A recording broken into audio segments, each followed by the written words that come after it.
And a lot of people said that that's why the black people like me, because they have been hurt so badly and discriminated against. And they actually viewed me as I'm being discriminated against. It's been pretty amazing, but it possibly, I don't know, maybe there's something there. That was said in front of hundreds of black conservatives. What was their reaction? We're joined now by 4 black Republicans who were all in the room. Abdul Ali, Operations Director at Frederick Douglass Foundation of North Carolina. Tia Bess, National Director of Engagement for Moms for Liberty. Kevin McGarry, co-founder of Every Black Life Matters. And Sharice Lane, a student at Florida A&M University. Thank you all so much for joining us.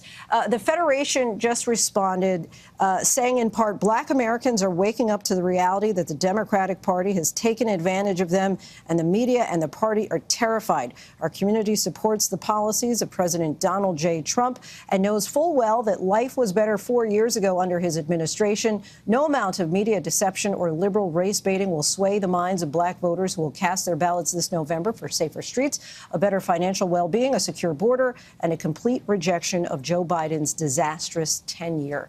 So you all were all there. A quick show of hands. Do you believe his comments were in any way racist? Nobody. Okay. Abdul, what were your thoughts that night when you heard these comments during the event? It's about time that somebody started telling the truth. I mean, he's only speaking to what some black folks have experienced for a very long time, which is a disastrous justice systems in many cases. And ultimately, we can all see this playing out right in front of our very eyes. I wasn't offended or didn't feel like anything he said was racist in any way. Former President Trump also made a statement about his mugshot taken as part of his Georgia case. Let's take a listen to that. And you know who embraced it more than anybody else? The black population. It's incredible. You see black people walking around with my mugshot. You know, they do shirts and they sell them for $19 a piece. Kevin, Tia, I want to bring you in here. Do you feel that that comment was in any way off color? Not at all. I mean, you know, the reality is that, you know, we see a president that has been prosecuted and persecuted. And a lot of people in the community, especially in the black community, who have felt that there's multi-tiers of justice, are seeing that played out in front of their very eyes. And they're saying, yeah, I can relate to this guy. This guy is going through some things that either myself or my family have gone through. And this is a very relatable moment for a lot of people. So seeing this mugshot as a big, you know, to the media and to the political pundits it's a big deal, and it really does resonate within the community.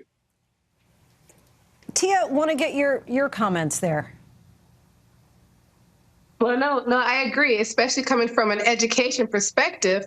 You know, he didn't say, if you're not black if you don't vote for me. You know, he was just stating the truth, and that's what sometimes we need to hear.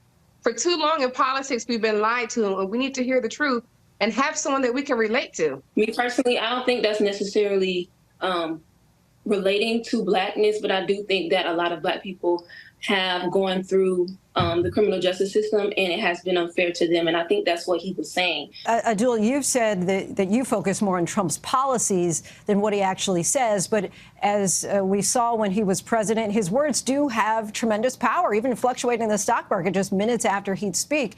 Do you think that his words shouldn't matter? His words absolutely do matter, and I'm less concerned with something said in jest, and I'm more concerned with the fact that we had a president who actually took on criminal justice reform with the First Step Act. And unlike the Biden administration and the Democrats, he set forth a platinum plan for black economic empowerment, something we've seen nothing of the sort from the Democrats.